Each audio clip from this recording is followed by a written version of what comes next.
Bienvenidos a Hablando de Invertir. Un podcast dentro del espacio Referentes de Inversión, donde, como siempre, trataremos de transmitirles información sólida y veraz sobre todos los temas que afectan a la inversión y a nuestras finanzas en particular.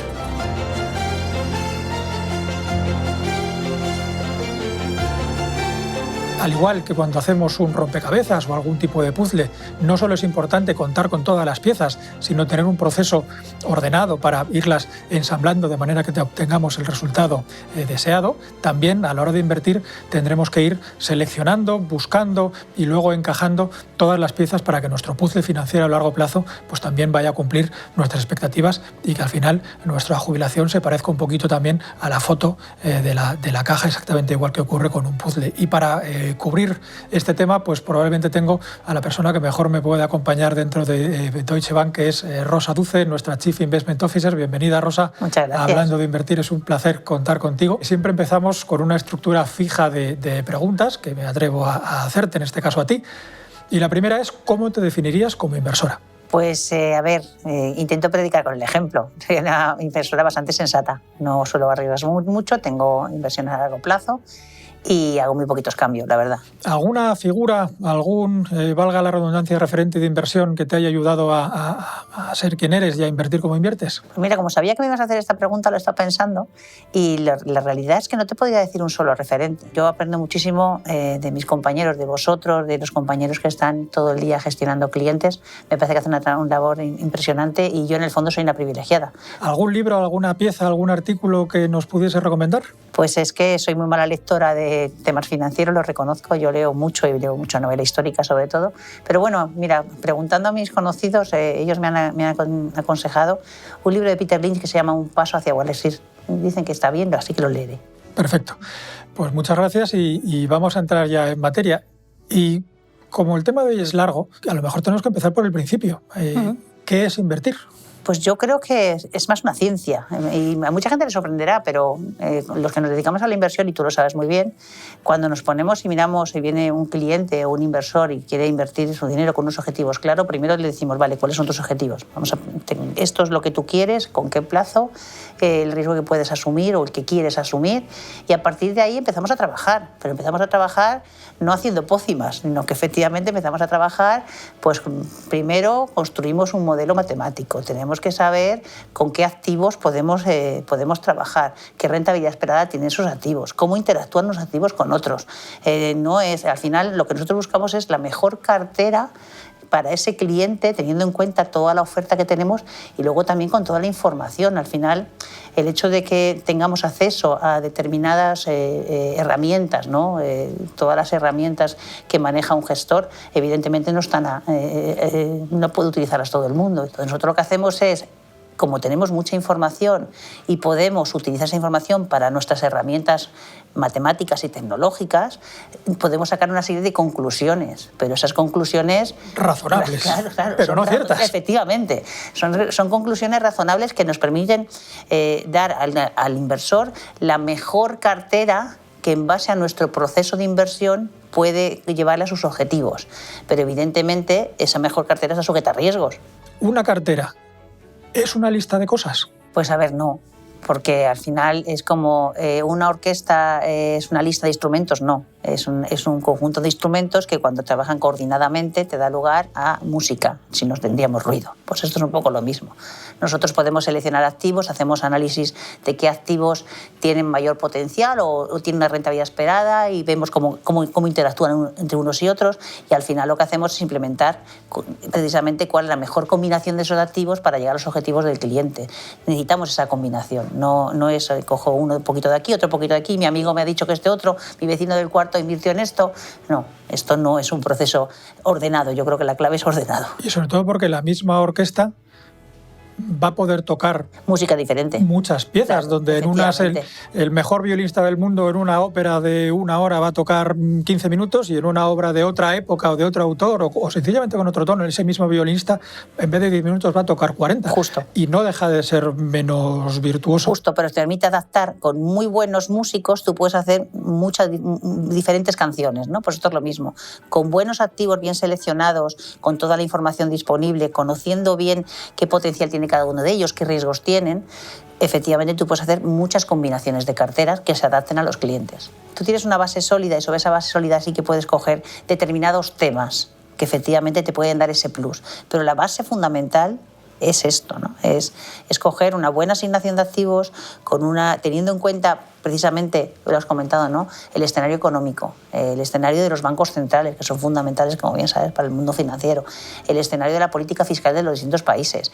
Todo eso es lo que te hace poner un poco las bases del edificio. Y luego, efectivamente, tú le puedes hacer el edificio, puedes hacer un loft, puedes hacer 4 habitaciones, puedes hacer 3 a medida, pero efectivamente necesitas una buena base. Hay una cosa que llamamos el triángulo de la inversión y que sirve precisamente para hacer este encaje.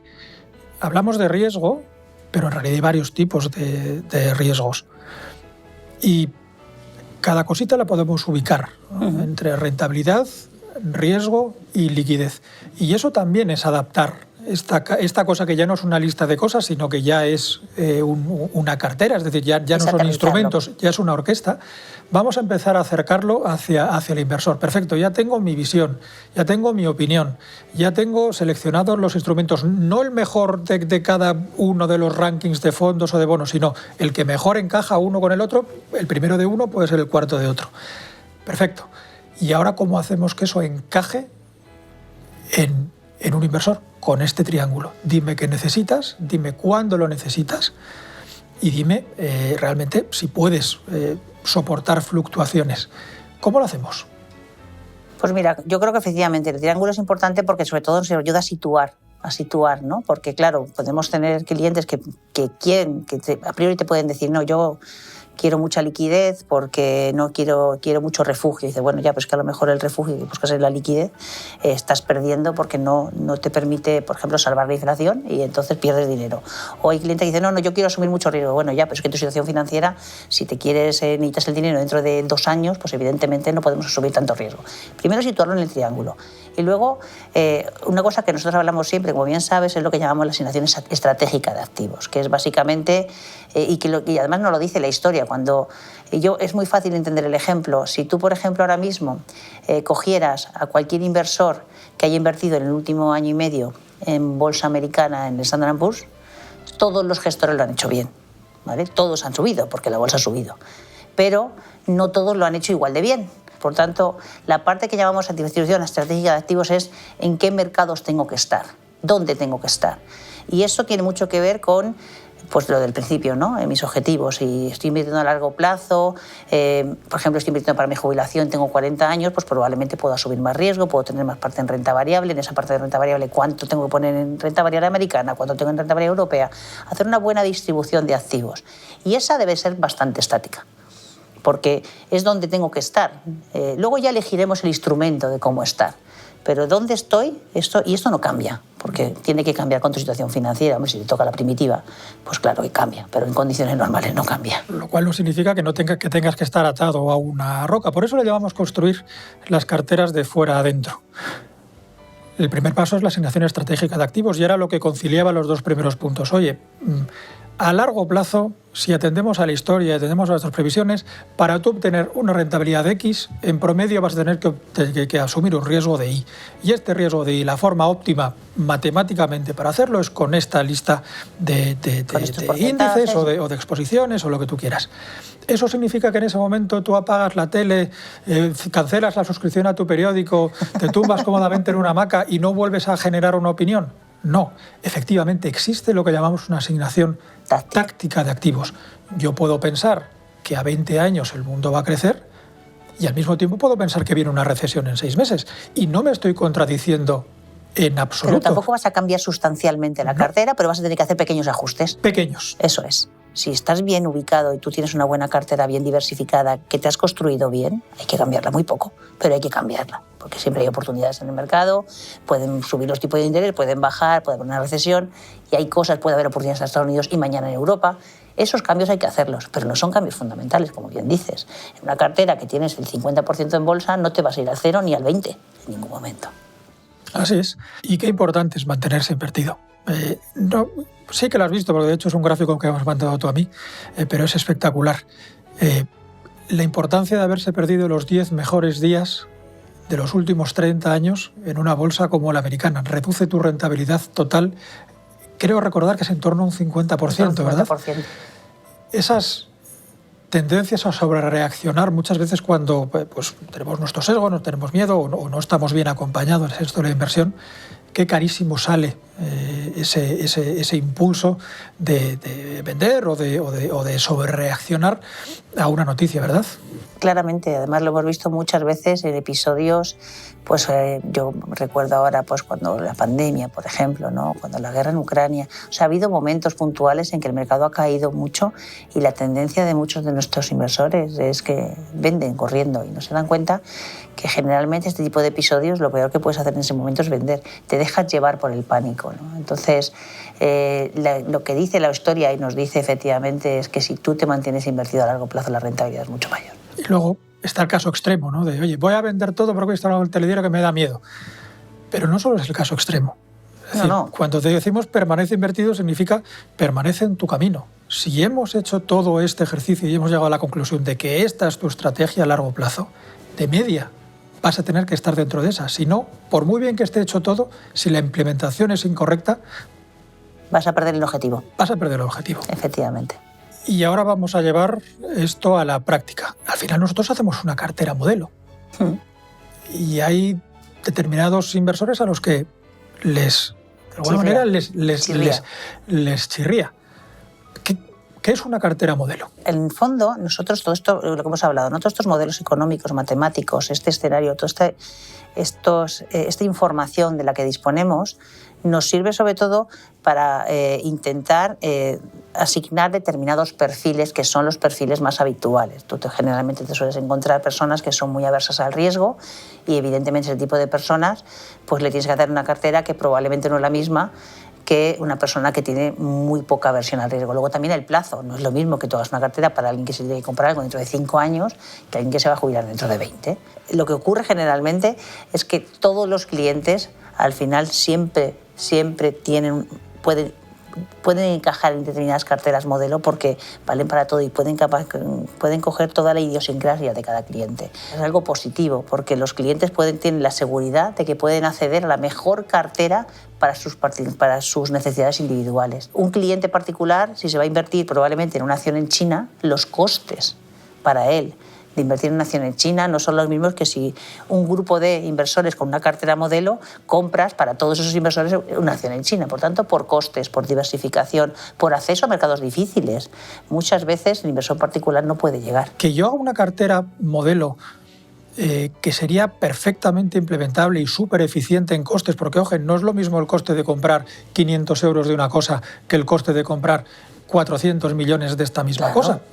Y al revés, con lo cual cuando lo llevas a bloque para realmente ponerlo en tu cuenta particular, también hay que hacer ajustes de esa cartera modelo. Y hay que industrializar. Claro. En muchos casos hay que industrializar. Y no nos referimos solamente a aquellos ahorradores o inversores con un menor número de recursos.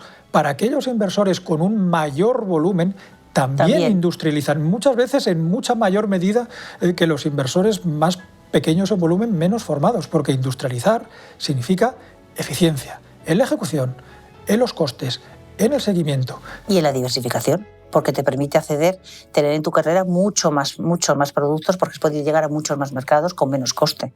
Porque al final, por mucho dinero que tengas, como tú bien dices, esto no es un tema de cantidad del volumen de la cartera, es simple y llanamente que tú como inversor puedes llegar, como bien dices, a muchos más activos en muchos más países, en muchos más sectores, si vas con un volumen mucho más alto.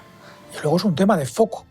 Cada una de las decisiones pequeñitas que tú puedas tomar porque tienes una visión clara de mercado a corto plazo, porque creas que un sector va a despuntar o una tendencia va a despuntar, realmente cada una de estas pequeñas cositas que tú hagas tiene que afectar a la totalidad de tu cartera. Es decir, no todas las inversiones tienen por qué referir el mismo foco. Puedes tener una parte de tu cartera que sea, digámoslo así, el núcleo, la locomotora que tira de eso a largo plazo y tú poder estar centrado en las 2 o 3, vuelvo otra vez para atrás, apuestas tácticas que tú estás haciendo para este semestre o para este año. Si cada vez que tomas una única decisión de inversión tienes que hacer todo ese enorme proceso matemático para toda la cartera, pierdes mucho tiempo. Con lo cual, ojo, que industrializar o formalizar la gestión de una parte de la cartera te permite también tener herramientas y capacidades para enfocarte tácticamente en lo que quieres que sea táctico. Es que es mucho más ágil, los movimientos son mucho más ágiles porque se hacen todos a la vez. Si no, tú como inversor particular, el poder hacer, imagínate que quieres hacer un cambio en la cartera y quieres pasar de salirte de Estados Unidos y pasar a Europa, vendes parte, espera que llegue el dinero, compra parte, pierdes un tiempo, estás fuera del mercado algunos días. O sea, de esta forma es mucho más ágil todo el proceso, es más eficiente, permite diversificar más, es más barato y encima te permite acceder a sitios en que probablemente con inversión individual no puedes llegar. Porque por temas regulatorios de países, por miles de cosas, un inversor particular muchas veces no puede llegar a determinadas inversiones tan fácilmente. Y eso en absoluto significa perder capacidad de customización o de adaptación. Antes ponías el ejemplo de la orquesta y ahora yo te voy a poner otro, que es el del textil. Podrás darle todas las vueltas que quieras a tu traje, pero una talla 52 es una talla 52. Entonces tú, aunque vayas al mejor sastre del mundo, vas a partir de una talla 52 y luego te meterá un poco la sisa, te pondrá un cuadro más grande o más pequeño, te meterá un poquito más el dobladillo de la americana en el brazo derecho o en el brazo izquierdo si tienes un poquito de asimetría. Pero nadie parte de cero, porque no nos engañemos, hay infinitas situaciones, pero también llevamos invirtiendo 300 años, vamos a irnos a Adam Smith. Hay mucho inventado. Y el elemento del coste. Lo que he visto con los costes de los productos de inversión en estos 20 años es dividirse por 2. Sí. Facilísimamente. ¿Y de dónde viene?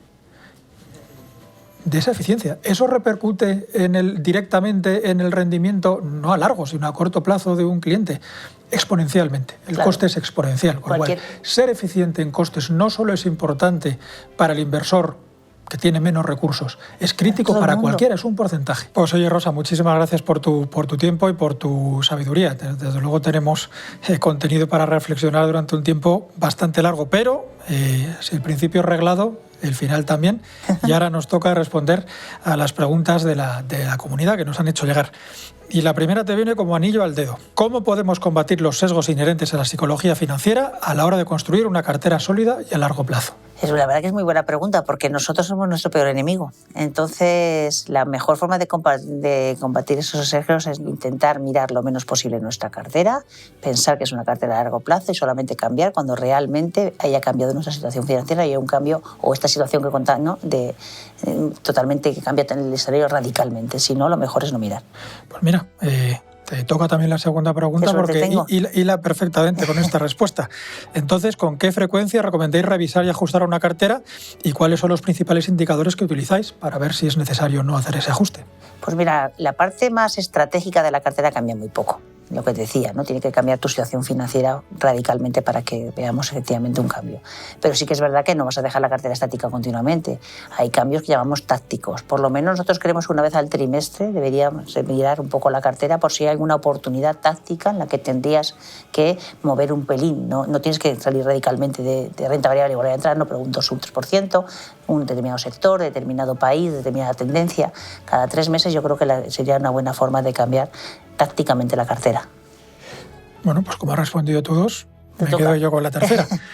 ¿Cómo se protegen las carteras a largo plazo contra el impacto de la inflación y qué tipo de activos son recomendables en un entorno inflacionario?